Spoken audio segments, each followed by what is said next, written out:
Well, the Columbus Crew are your 2020 MLS Cup champions, as we'll discuss their victory over Seattle from this past weekend.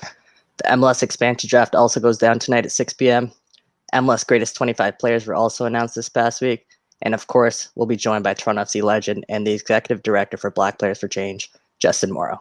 Woohoo! Welcome back to another edition of Wake in the Red Weekly presented by Footy Talks. It's going to be a massive edition. We have a lot to get to, but first, let me introduce my co-host today, editor at Wake in the Red, Jeff. Jeff, how you doing?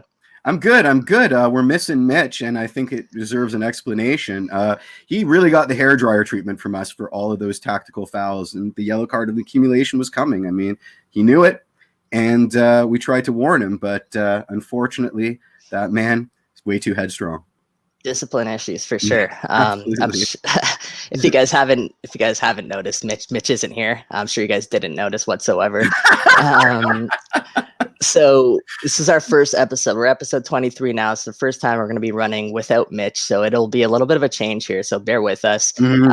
Jeff and I's first time taking the lead here. So without further ado, we're still super excited with everything that we got to get to. And first, let's talk about the MLS Cup from this past weekend. What a game! The Columbus Crew, obviously. Game! Oh my goodness! Crew obviously come away with a 3-0 victory over the Seattle Sounders. From a TFC perspective, how sweet was that, Jeff? It's interesting. Seattle has a problem with big games. They don't necessarily play very well in them. Elaborate. Because I remember big games and we weren't on the winning side of them. No, but I mean, 2016 came down to penalty kicks and that one ridiculous save. 2019 came down to a horrible twist of a horrible turn of luck, that own goal that undid us. Maybe it's not big games. Maybe it's just MLS Cups, but they got played off the field in that game. I think my biggest takeaway was Tim Bezbatchenko can recruit, man. He can recruit those number 10s. Holy crap. That's pretty decent. I saw KJ tweet after that match, and KJ said, when TFC missed the playoffs in 2014, Tim Bezbatchenko went out there and he got Sebastian Giovinco as their number 10. When the Columbus Crew missed the playoffs last season, 2019, of course, they got Lucas Zelleran as their number 10. We all saw what he did in the MLS Cup final. You were kind of alluding to it there, but that 3-0 result, that was probably the sweetest thing that from a Toronto FC fan that we could have witnessed, wasn't it, Jeff?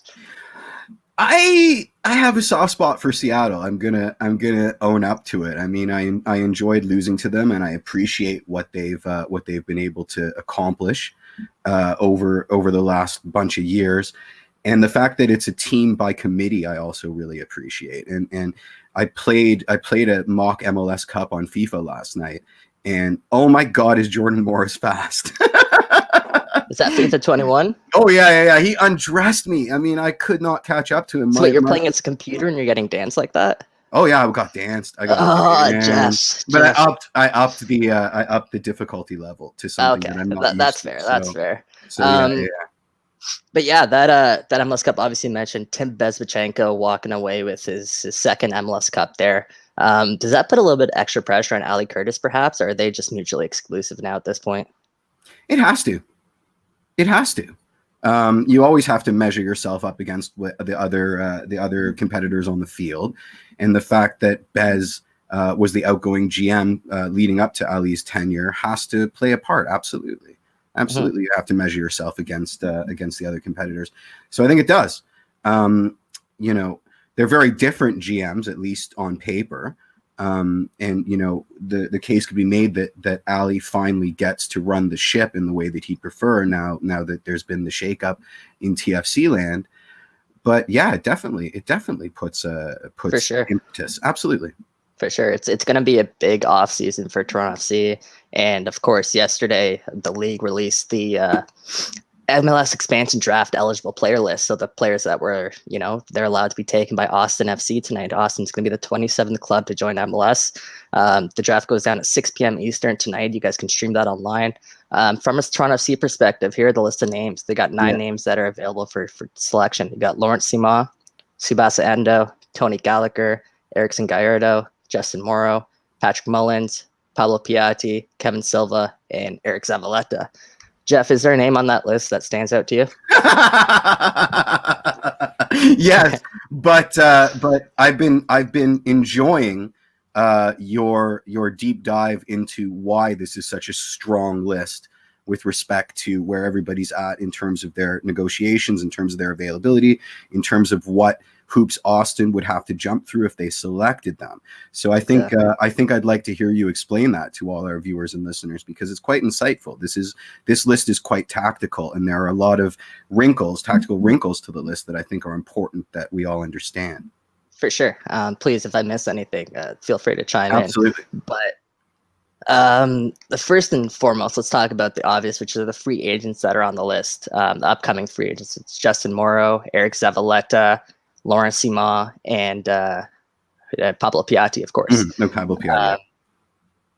So let's just get it out of the way. If Austin does decide to elect and choose one of those 4 players, they're in the same position TFC is right now with them. Exactly. And they would have to negotiate a new deal with them. It doesn't automatically guarantee that they're going to be joining that team. So it's obvious that TFC and TFC's management would exclude or not protect those 4 players. So that already narrows that down. Lawrence, I think I remember mentioning that Lawrence Sima was in that list. Yes, you did.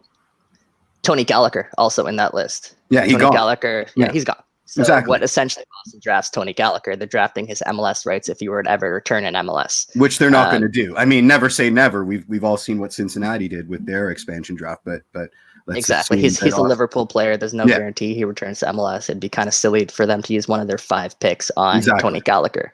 So that kind of leaves us with Patrick Mullins, Kevin Silva, and Tsubasa Endo, and of course Erickson Gallardo, who I'm sure, Jeff, you were just itching to talk about there. The one that stands out to me is obviously Tsubasa Endo. And I think that'll be the most valuable pick that I think another team can make right now, just because of his salary budget and what he can bring to an MLS club. I think he's 27 now, and Tsubasa Endo is a quality player off the bench. So I think if for an expansion side starting up, he's a valuable piece. And if there's one asset I don't even want to say worried, but no, stay worried. I think I'm not worried. Like if we lose Tsubasa Endo, I'm happy he's getting $50K in GAM. So I'm not really worried about it. So credit to TFC management for again setting this expansion draft up. It's one of the first times I think in a couple of years where TFC don't have to be worried about really who they're going to lose in this expansion draft, because there's not really that many, assets that they can lose. Like we have a little bit of PTSD from Raheem Edwards when he was taken from us the day after the parade, which was or like during the parade. I think he had to go pack. I mean, listen, there's a now outdated Austin news article where they were pimping Bono, but that was before Alex Bono was off the list.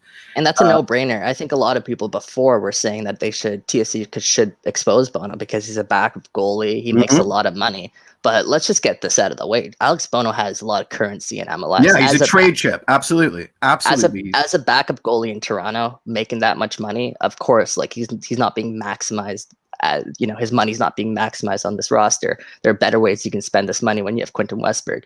Around MLS, however, Alex Bono at 26 years old, he's someone who's very appealing to most, if not every other MLS club out there. So for them to expose Alex Bono for free and lose him for free, that's not makes right. No so makes yeah, no so obviously they did the right thing there in protecting him. They protected Josie Altidore as well, which is, something we can get into a little bit, but it's a mute conversation. If he did have a no trade clause, they would have had to protect him. Yeah, exactly. But hypothetically speaking, if he didn't have a no trade clause, I was actually making the argument earlier that they should potentially even leave Josie Altidore exposed to protect an extra player like a Tsubasa Endo. The reason being is because no one's going to touch him.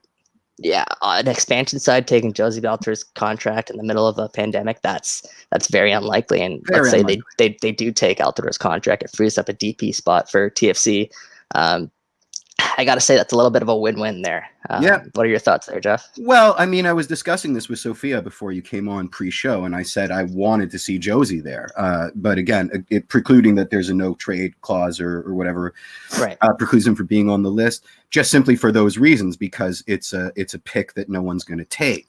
And like you said, swapping Josie for Tsubasa basically means that this is a pretty bulletproof expansion list that no one's going to touch with a 10-foot pole. That's the thing. You know what I mean? Tsubasa is an attractive option there, and I wouldn't be surprised if Austin takes him. And unlike you, I do think he's a good depth piece. He understands the system as much as that matters anymore, considering we're about to overhaul the system. So, like you said, this is an expansion list that fills me with the least amount of dread out of all the expansion lists of recent memory. So I really can't complain. Just quickly on that Tsubasa note, I think he's a valuable depth piece for any MLS club. The reason why I have a problem with Tsubasa getting the minutes that he does is because of the players that are behind him and the amount of wingers, young, talented wingers that we have coming up that aren't seeing minutes because, instead we're relying on our veterans like Tsubasa Endo. And for me, that's a safe bet. It's especially with the pedigree of players that we have coming up, that the ceilings are way higher for these players. So that was the reason, the bone that I picked with Tsubasa on this squad. Again, there's no guarantee that the next Toronto FC coach uses him in that way, but Tsubasa Endo, I wouldn't be surprised. The Athletics in their mock draft, they chose Tsubasa Endo to go to Austin. So I wouldn't be surprised. Flying colors. Yeah, exactly. Yeah, I wouldn't be surprised. Do we need to outline the protected players, or is it just simply a process of elimination for everybody? Yeah, I think let's call it a process of information. If you guys do want that list, you can head to wakeinthered.com, obviously, and you guys can find that full list there. But let's move on to the next topic I have here on the agenda, and it's I don't even know how to open this topic, but over the past week, I guess Jordan Huitema and Alphonso Davies, they were subject to some pretty significant racial abuse and just disgusting abuse on their Jordan Huitema's Instagram profile, where a bunch of people decided to go make racist comments.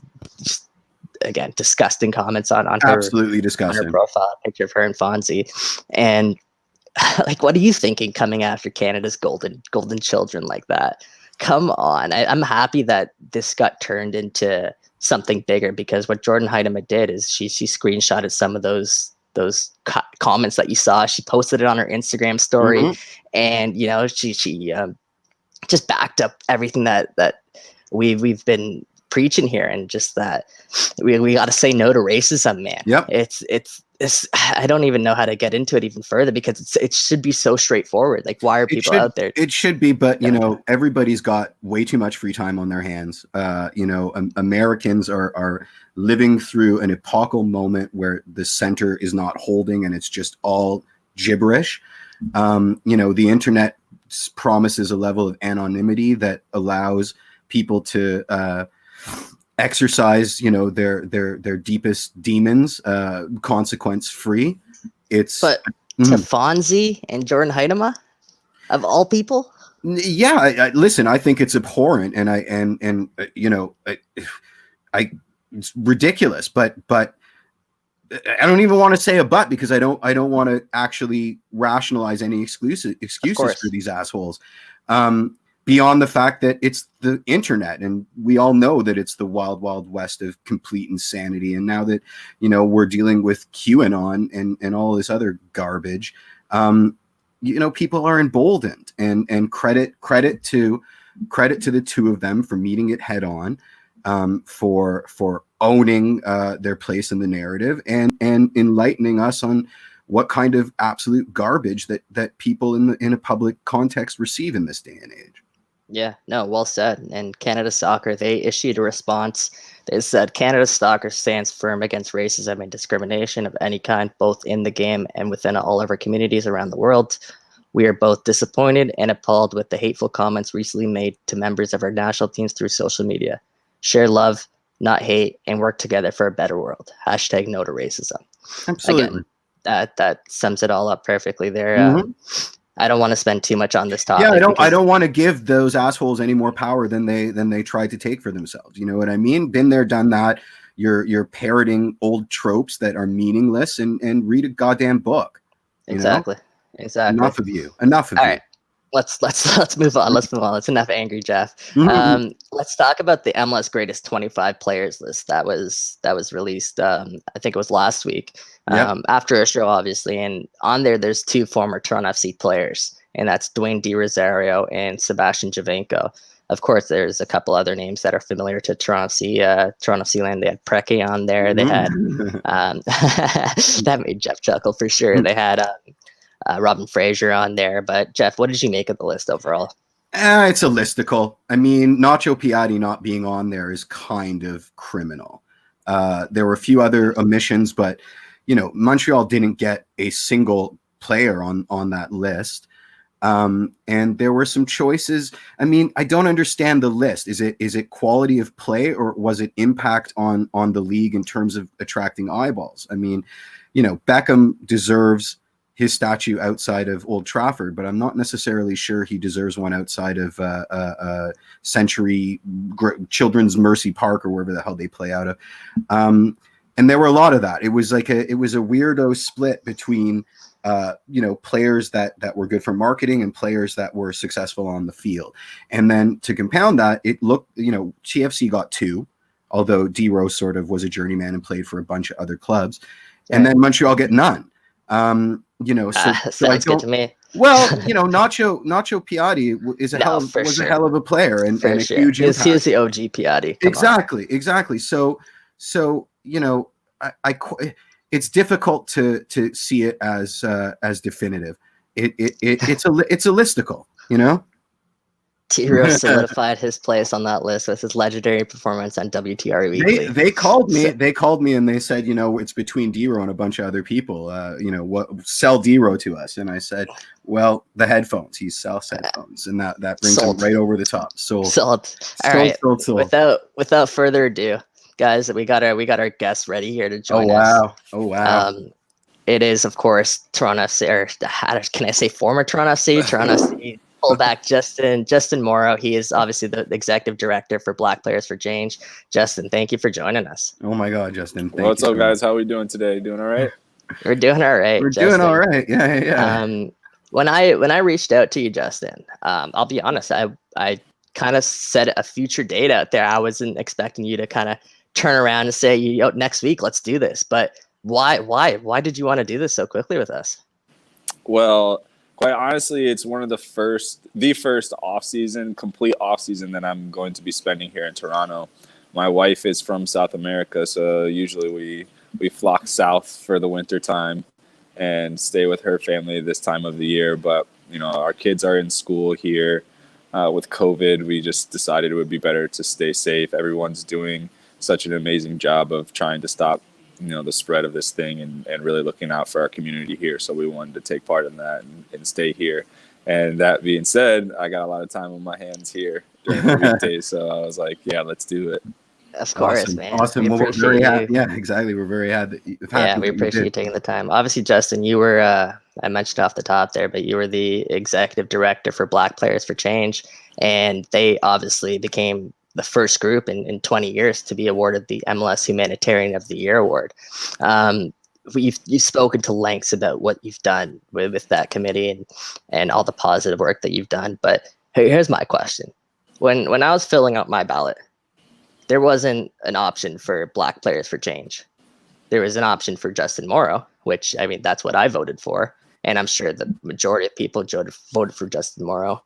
So how did that change happen? How did the award all of a sudden go to Black Players for Change? I think the league recognized that all of our successes was due to our collective voice and this historic thing of all the players stepping up. On every single interview I do, I talk about the effort that's gone into this thing, right, from every side, from every single player. And quite honestly, the organization is the group of players, and that's why it's so special. It's completely player led. We move the organization by what the group thinks, and we do it together. And so I myself am executive director, but all I do is try and lead the group to what they want and make those ideas, actually happen. And those guys are the ones that come up with the ideas, and they've been great ideas, and we've been able to accomplish a lot, but only because we've had the buy-in from the group. That's really where our power comes from, and the league recognized that. Awesome. Speaking of buy-in, how important was it to have a club like TFC that stood behind you as you became a leader for pushing for this very necessary change? Yeah, that's been really special. I mean, there are so many reasons why I love being a part of this organization, but their commitment to diversity, equity, and inclusion is just another one. And they've kept that at the forefront of their organization, whether that be in their hires. You can see that with Masai and Pinball, Ali. They've hired a D&I role at Maple Leaf Sports Entertainment. This is very important to Mr. Tannenbaum.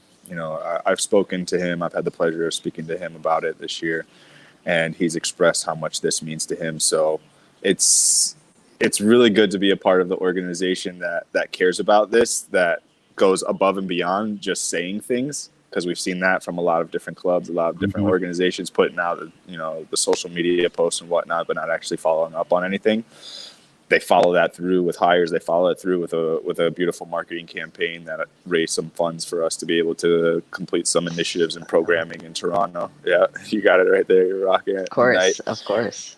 And the fans, the fans have been behind us as well, and that's been really special. Mike Newell and the TFC BIPOC Coalition have done an incredible job of organizing and showing how important it is to our fans that this is at the top of the list as well.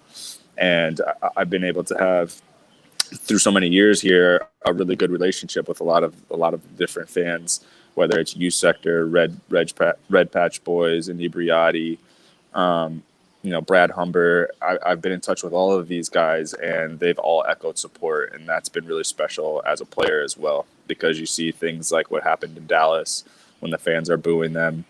It's not fun to be a player when this stuff means so much to you and your fans don't support you. So I really appreciate all sides of this organization, the fans and the club. Right. And Justin, we know here that you don't like talking about yourself too much, obviously. But I asked Michael Bradley and I asked Chris Mavinga about your sort of impact on behind the scenes, and they were really in awe of what you were able to do. Not only behind the scenes, but also balancing your soccer life and everything that's going on. How difficult was that this year in 2020? It was extremely difficult. I think it's really hard to encapsulate when I'm doing an interview, because there was just so many heavy moments, so many nights where I wasn't really sleeping, and I was having a hard time balancing it. But what I would say is I got support from the club. I got support from the fans. I got support from my family. And that's really what pushed me through. I accomplished those things with a group of other guys as well. So I had a good team behind me. And it was tough. It was a life-changing year for me, everything that I had gone through and stepping up into this role. It really was taking on a whole nother thing that I had never dreamed of. And so in that instance, it's a year that I'll never forget, all the things that I've gone through. And it's really momentous for me. Cool. Okay, I'm switching gears here. It's been a while, but I hear you have one of the more memorable / wild stories of when you were traded to Toronto back in 2014. Do you mind recounting it for our viewers and listeners? That's a good one. Yeah. I heard this one. Yeah. A lot of people I've told this numerous times, but I'm happy to tell it again because it's we're in such a different place than back then. So at the end of 2013, I got traded, and I mentioned my wife is from South America. We were having our wedding December. Our anniversary was yesterday, actually. Congratulations. Thank you. So we were preparing for the wedding the day before the wedding. And when I go down there, I turn my phone off but I have, text, emails, and whatnot. So I got an email from my GM that just said, Justin, call me as soon as you get this so we can speak. And when I got that, I knew right away that I had been traded somewhere, right? And so I'm like, oh, wow, okay. So I call him back and told me that I'd been traded to Toronto. And I was stunned. Toronto had just come off some really bad years. And I was quickly hopping on the phone with my agent. No mind, this is a day before my wedding. So I'm figuring out, what do I tell my wife? Hopping on the phone with my agent, freaking out.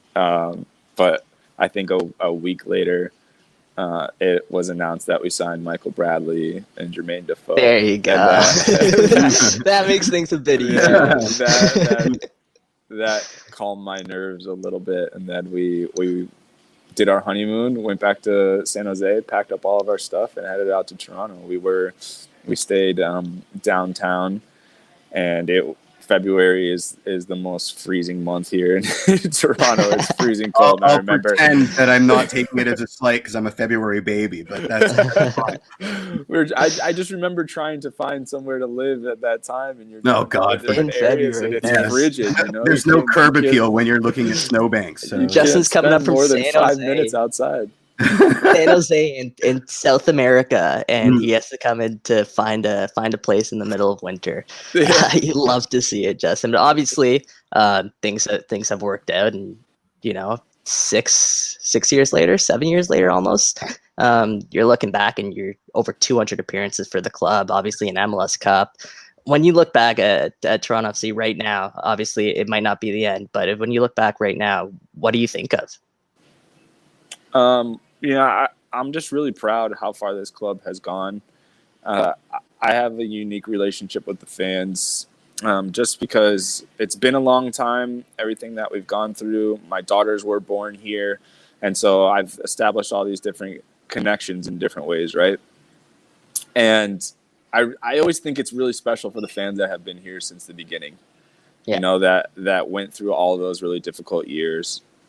Went through more difficult years from when I got here. 2014 and 2015 weren't easy. They were, we had some successes, but we also had some tough ones in there. Well, we refer to those as the good days, Justin. We refer to those as the good days, as you point out. I mean, watching Seba just clown everybody in the league for a solid year was a lot of fun. Yeah, that felt good. I know. And so I think back on those days, and I'm so happy for the fans and what we've accomplished. And I'm really just concerned with keeping the club at the top echelon, Right. That's so important to me. I would take so much pride in having helped turn this thing around. And I continue to want to be a part of it and want to keep Toronto FC at the top of Major League Soccer. Of course. And I think you kind of segued it there perfectly, Justin. I'll ask you, how are things going there with Toronto FC and those discussions? And is this the first time that you're potentially going to become a free agent? Yeah, things are going well. My expectation, my plan is to be here with Toronto FC. I've expressed that to the club, and they've expressed that as well. I want to finish out my career here playing in front of the fans that have given me so much, and we've shared this beautiful thing together. And like I said, my mind is on keeping Toronto FC at the top of the league. Music to our ears, Justin. Yeah, with all the work that you put in off the field, I think I speak for all TFC fans when I say that we would welcome you back with open arms. It'd be, a joy to see you back in a Reds uniform. So we're hoping that things can come to fruition there. You're trailing off there, and he probably thinks that he's done. But we've still got a fast money round, and we still have a little bit for you, Justin, before you go. So Justin, you've had two coaches since you arrived in Toronto. I mean, you had what was it, Ryan Nelson for half a second, and then Greg Vandy for the duration. What was your reaction to the news of Greg's departure, and how did he impact your career? First, my reaction was surprised. When I look back, I think that I should have saw it coming more than I did. I think the signs were on the wall just because of the way he was carrying himself, and I could tell when I look back on it that he was drained a little bit. Wow. Emotionally from everything that we've gone through. And when I spoke to him, I completely understood. We've gone through a lot here, and like you said, he sees everything and experiences and adventures, and so for him, it's time for the next one, and that's sports. Sports change is constant. We've been lucky here. We've had a special thing here to have so much consistency, but that's not always the case. So I'm really happy for him. He has had the biggest impact on my career out of anyone. He found a way to get me playing my best soccer ever. And that's a special thing. That's what every athlete wants. They want the opportunity to win trophies, and they want to become the best that they could possibly be. And he got me there, and along the way, he changed my understanding of the game. He's a great teacher. He taught me so much about the game in terms of tactics, and really opened up my mind in that sense. And so now, when I continue playing, when I'm done playing, I'll forever look at the game and enjoy the game differently because of Greg Vanney. That is one hell of an answer, and I also really like hearing that it's always a learning experience, that you're still always learning. Do you know what I mean? That you're never an old dog that you can't teach new tricks to, because the game evolves, right? And if you're not open to that evolution, then you're going to get sort of left standing in the dust. So I super like that. JMO, you ended the season there, obviously battling a couple little injuries, little knocks, but honestly, for the most part of your career, you've managed to stay in fantastic shape. You're very, very healthy. 26 out of 28 appearances, I believe it was in 2019. 26 out of 28 starts, actually. Let me correct myself. 15 appearances in 2020. And a certain Eric Clapback when that guy said that JMO had a shave. I was getting there.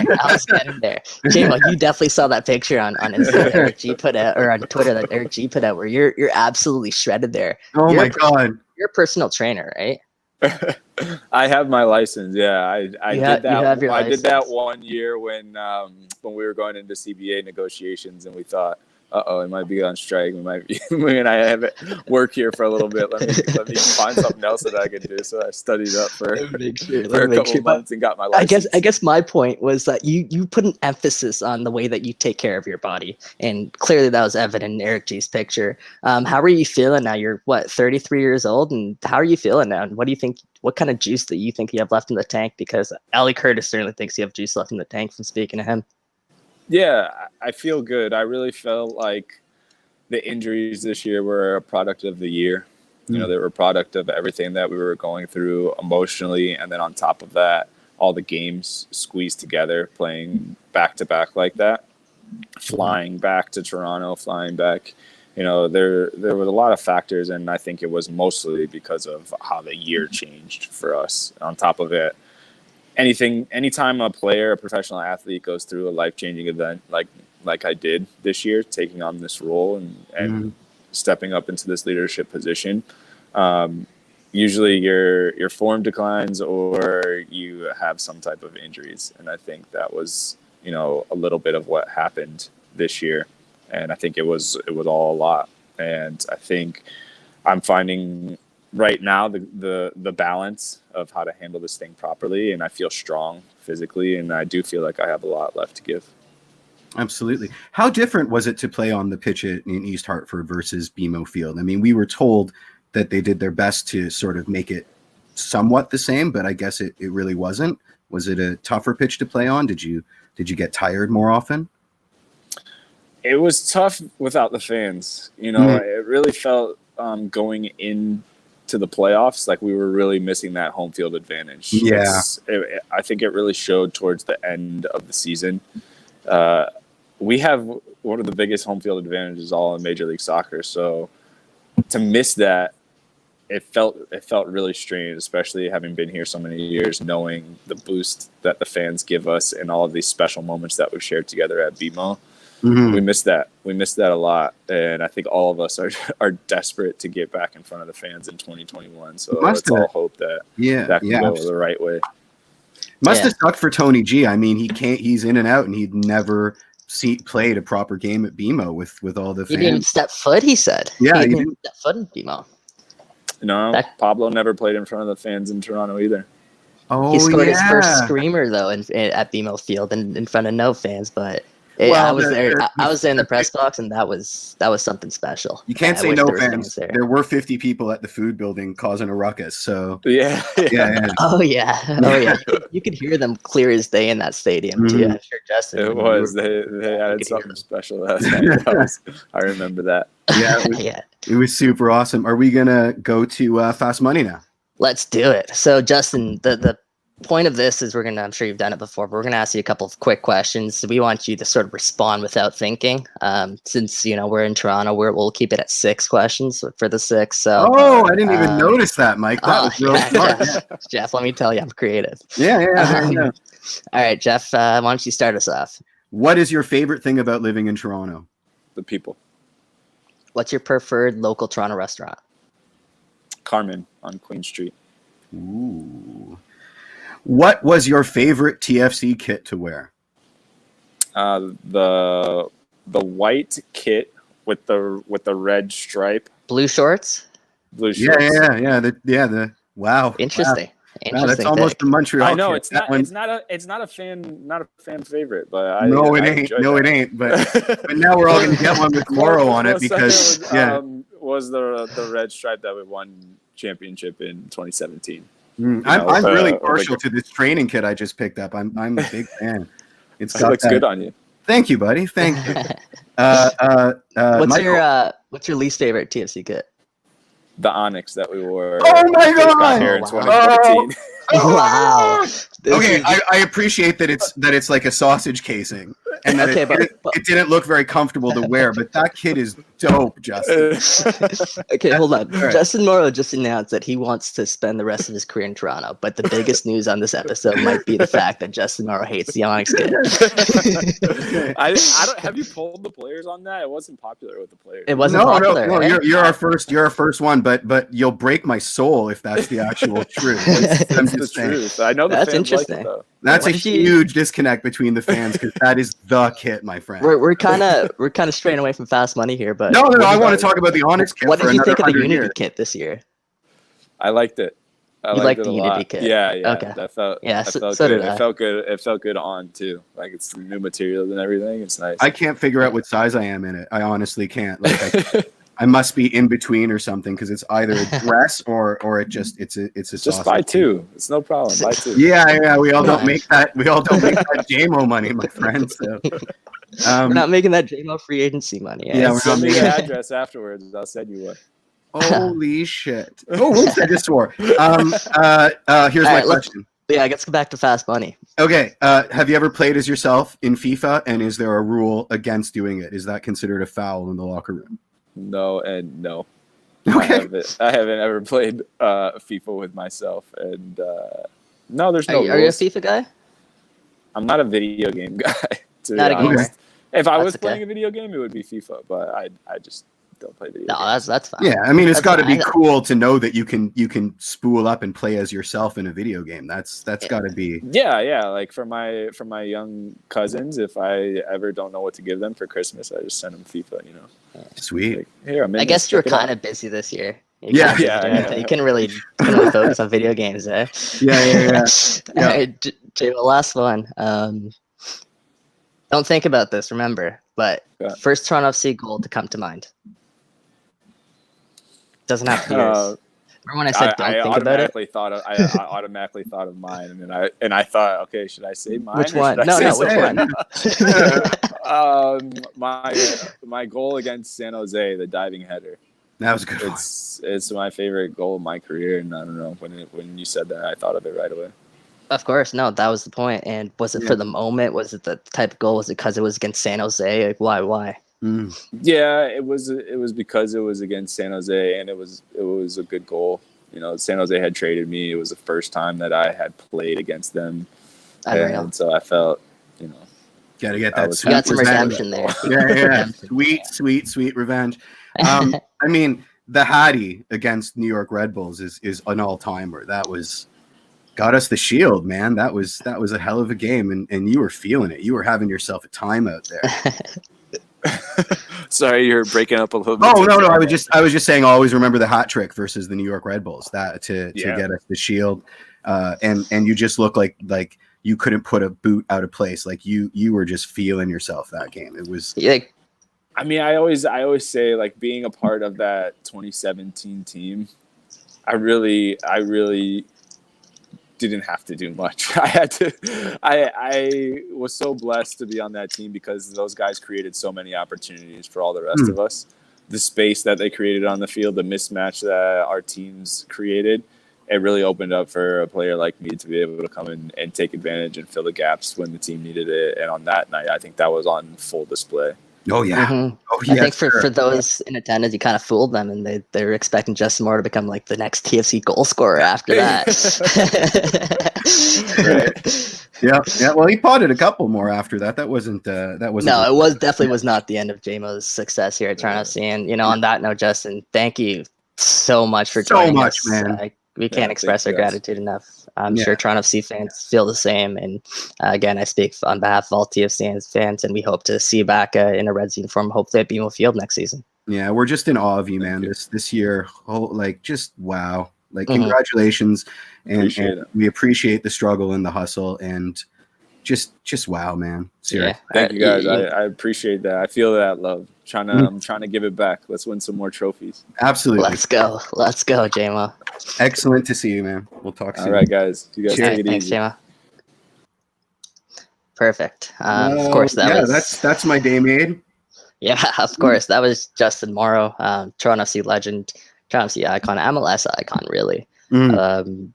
And yeah, thank you, Morrow. What I wanted to say is, if there was a award to go out to, how we have the Lou Marsh Award. If there was an award to go out to a single Toronto athlete this year, I think without a doubt that has to go to Justin Morrow. Why not Erickson Gallardo? No, I agree. Come on, Jeff. I agree. Something serious there. I agree. I know. Everything posture. Come on.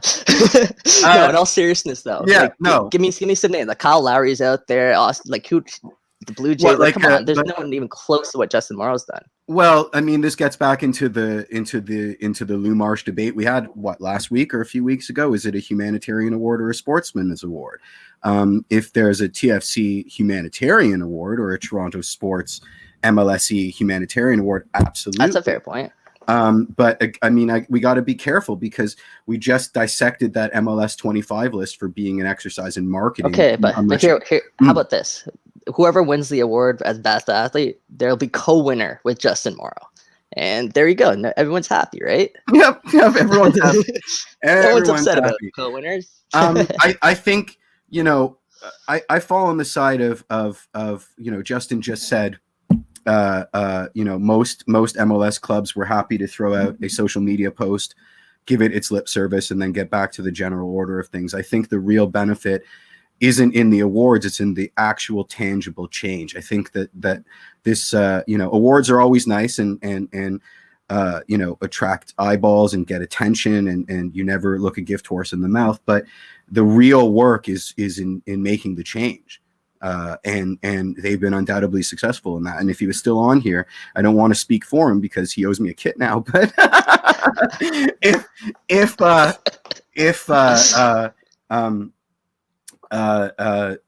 if you asked him, would you rather have awards or, that one, whatever. No, sorry, continue. If you'd rather have awards or make real, quantifiable change, I think we all know the answer.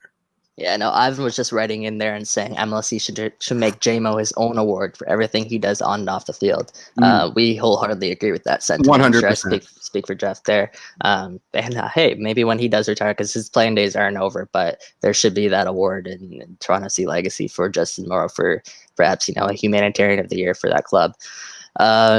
But yeah, again, super, super, super happy with Justin and everything that he said when he came on. It was so important, and the work that he did on and off the field can't be overstated.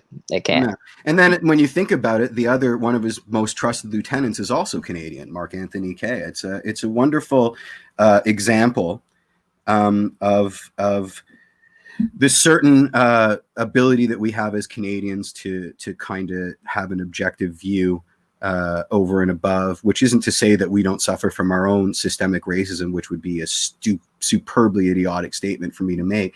But you know, there is a certain Canadianness to the way that they've approached the situation, and I think that's why it's been so successful in the United States. Yeah, no, Justin Morrow is exactly. I think I haven't said it there. Justin Morrow is an honorary Canadian. Yeah, that those are his values, and that's what he showed. He wears it on his sleeve, and obviously we touched on this last episode, but this organization's the Black Players for Change. They've really only been around for like 6 months, and to see the work that they've been doing, they've raised money, they've built mini pitches in New York. If you guys have saw those mini pitches, those are sweet, and I can't wait. I want to ask Justin about getting them here in Toronto one day. But that'll be your gift. I already have a kid on the way. He was on the ground though for those openings, and it's for helping lesser privileged people get access to the game, and that's what it's all about, and helping defeat systemic racism and defeat those barriers so everybody has that equal chance to come up and play the sport that we love. And Justin Morrow's at the forefront of that charge. So someone had to do it. Someone had to say, no, this isn't going to work. Putting a black frame on your Instagram stories for half a day is not going to cut it anymore. You know what I mean? Right. And he had to ante up a certain amount of his own reputation by asking this. Like, it wasn't, of course, there was a lot to lose. There was a lot to lose. We asked him about it, but think about the amount of work that he took on, extra work that he took on in the middle of an MLS season like that. That's incredible. Listen, you know how easy it would be to get completely drawn into an argument with someone that says, I don't want politics in my sports, because it's absolutely the most oxymoronic statement ever. Sports are a proxy for war. They've always been political. So just to turn around and say that sports can be political is ignoring the whole point of sport in the first damn place. His ability to navigate, all the people that would say no, all the people that would turn it into you're Canadian, or in the case of Mark, you're Canadian, what the hell point do you have to make here? Or you're an athlete, please shut up and play ball. It raises my level of respect tenfold. Right. Because they were coming into it from a position of vulnerability, and they hit it right out of the park. So I know we're getting asked. Oh, sorry. Sorry, no, it's really important that we keep having these conversations. And I know some people might even get a little bit even tired of it, but it's really important that we keep pushing. Yeah, exactly. It's really important that we keep pushing, we keep having these conversations, because it's not something that can just be forgotten. No, because this is something that should be actively changing. We're still working to change it. Change isn't over. Yeah. So let's just keep on the forefront here. But we're spending a lot of energy celebrating people that kick a ball around for fun. We can put like 15% of that energy into making the world a better place. I don't think that's too much to ask. Exactly. People want to talk about. People want Vanny Chat, post Vanny Chat. Post Vanny Chat. Oh. I've already put this on the record. Neil Warnock to TFC. That's Neil Warnock to TFC. Yeah, I'm in it for the banter. Can you explain that to people who don't understand? It's pure bans. It's 100% pure bans. It's the worst idea in the world. Because he's the worst. And he would be the worst fit for Toronto ever. So for the average listener who doesn't know who Neil Warnock is, who's Neil Warnock? He's been around a lot. He's where is he currently? He's I don't even know. Let's just say he's outspoken. He's very English. Ask a football podcast. A football podcast described him best. They said, if Brexit was a person, it would be Neil Warnock. So you can see why he's good for bans. He's at Middlesbrough, by the way. Yeah, the general consensus right now is that it's a 2-horse race between Patrick Vieira and Laurent Blanc. And much smarter people have outlined the pros and the cons for each. Laurent Blanc is a coup and a half. I mean, there's a lot of negatives in the column. Easygoing, are we going to tell him, hey, MLS is not Europe. You can't just go spend your way out of a problem willy-nilly, and is he going to understand? That's probably my biggest worry with someone like Laurent Blanc. It isn't that he hasn't coached a team since 2016. It's very easy to say to somebody that's used to spending their way out of any issue.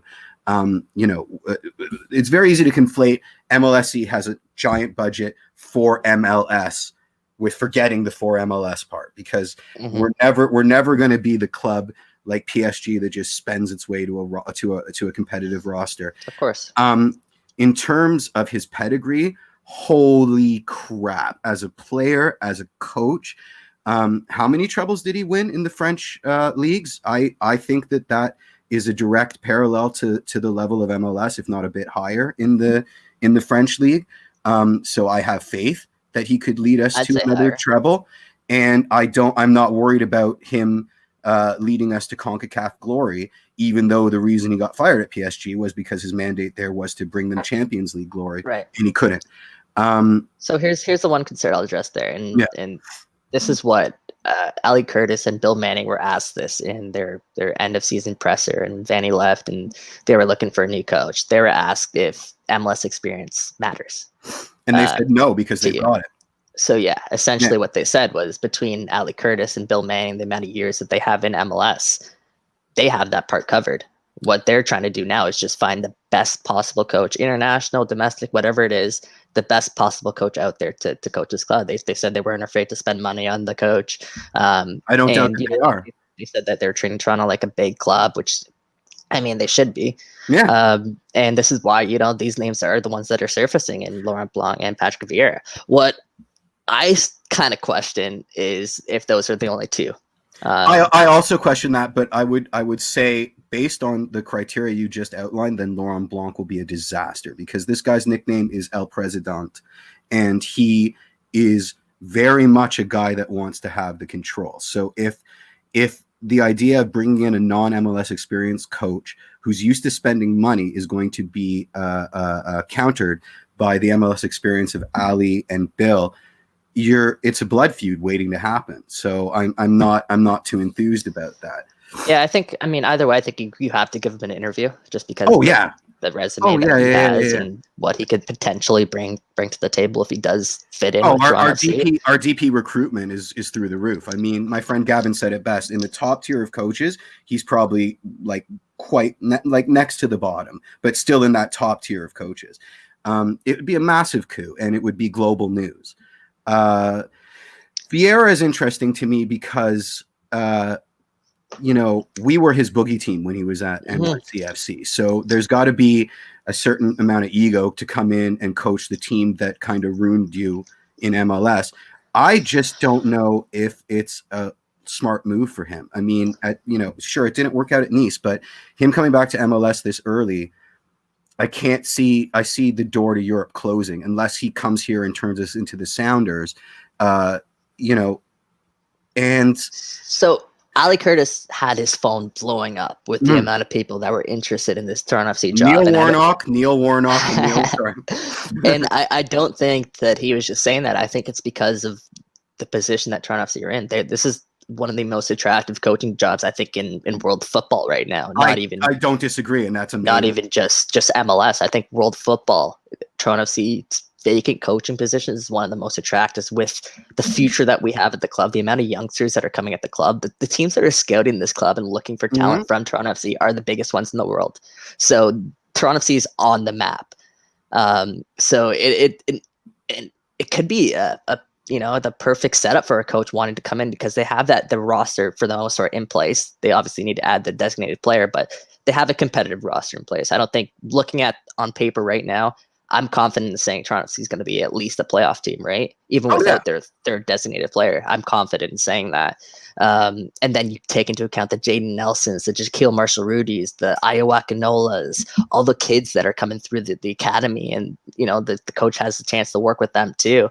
I think it's just an appealing job for any coach that wants to step up. I do too, but I'm now 2.5 years into obsessively covering TFC, and I still don't understand MLS roster rules. So, it to me, any European coach is going to see MLSE's operational budget and lick their lips, but then they're going to walk into the job and look at the binder full of reasons why you can't spend money, and go, what the hell did I You don't just think walk Laurent into? Blanc knows what MLS is all about right now? No. You don't think he knows that there's a salary cap? Not a clue.